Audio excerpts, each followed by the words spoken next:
Sometime in the second year of life, a child says their first word. It is usually a noun, a name for something in their immediate world. Mama, dog, ball, more. By 18 months, most children have a vocabulary of around 50 words. By 2, they are putting words together. Want milk, daddy go, more biscuit. Simple combinations, but combinations. By 3, something remarkable has happened. The child is producing sentences they have almost certainly never heard before. Novel constructions assembled on the fly, following rules that no one has explicitly taught them.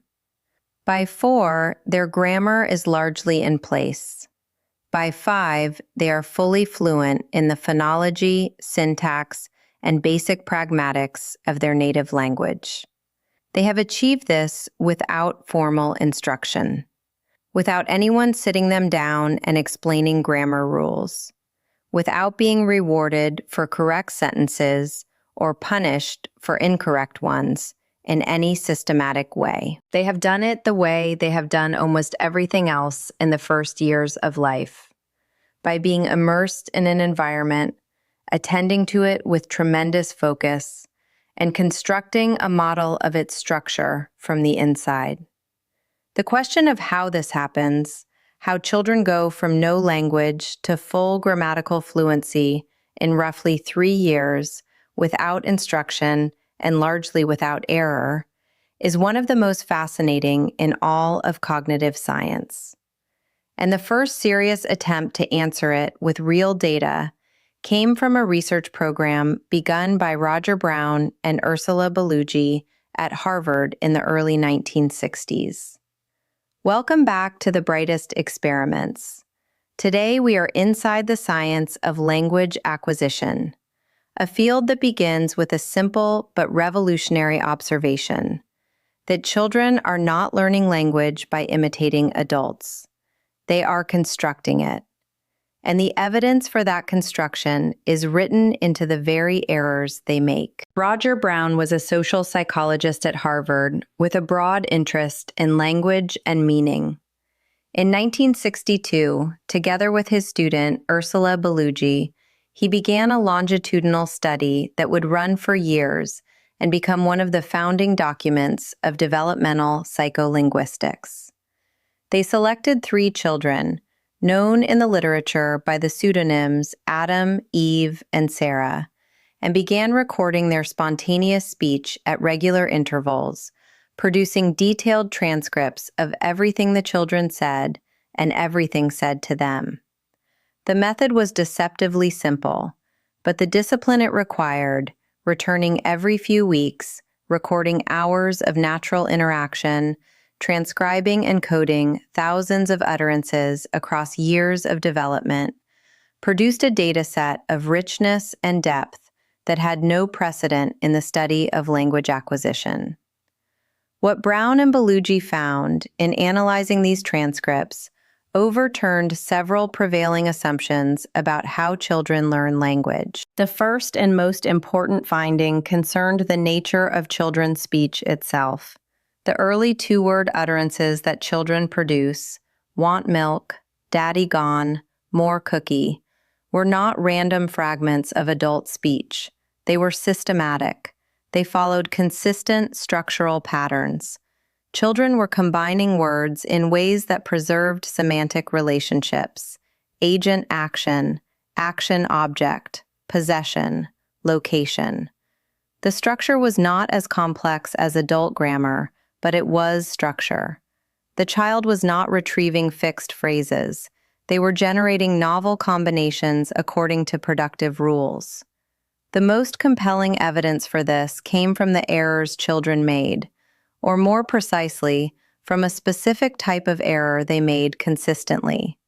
When children begin to learn irregular verbs in English, they first learn the correct forms by rote: went, came, ran, broke.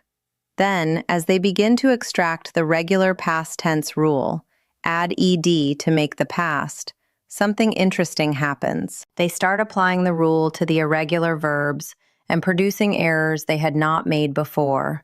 Goed, combed, runned, braked. This is called over-regularization, and it is one of the most theoretically significant phenomena in all of language development. The child who previously said went correctly now says goed, not because they have forgotten the correct form, but because they have learned a rule and are applying it consistently. The error is not a failure. It is a sign of progress. It is the mind constructing grammar from the inside, extracting a pattern and applying it productively, as all rule-governed systems demand, even to cases where the rule does not apply. Adults do not produce these errors because adult grammars are complete and the irregular forms are entrenched. Children produce them because they are in the process of building the grammar, and the rule construction process necessarily overshoots the domain of the rule before the irregular exceptions are separately stored and indexed. Brown and Bellugi also documented the sequence in which grammatical morphemes, the small, meaningful additions to words that carry grammatical information, are acquired by children. 14 morphemes were tracked across Adam, Eve, and Sarah. The ing progressive ending, the plural s, the past tense ed, the possessive s, the articles a and the, and several others. What Brown found was that these morphemes were acquired in a remarkably consistent order across the three children, despite the fact that Adam, Eve, and Sarah differed in age, in the rate at which they were developing, and in the specific content of the speech they were exposed to. The order of acquisition did not match the order in which the morphemes appeared in adult speech. It was not the case that children simply learned what they heard most often first. It followed a different logic, related to the conceptual complexity and grammatical simplicity of each morpheme. Children were not passively absorbing frequency. They were actively processing the grammatical system and acquiring its components in an order determined by the structure of the system itself. This finding, along with the broader body of work it was part of, including Noam Chomsky's theoretical arguments about the poverty of the stimulus and the innateness of universal grammar, established that language acquisition is not a matter of learning vocabulary and imitating sentences. It is a matter of constructing a generative grammar, a finite set of rules capable of producing an infinite range of novel sentences. Children do this spontaneously, rapidly, and universally, in every human culture and every human language, across a developmental window that begins around 18 months and is largely complete by 5 or 6. What this means for understanding the human mind is profound. Language is not a cultural invention that has to be laboriously installed in a blank cognitive system. It is something the human brain is specifically prepared to acquire. Given adequate exposure in the critical developmental window, the grammar will be built. The child is not taught language the way they are taught to read or to do arithmetic.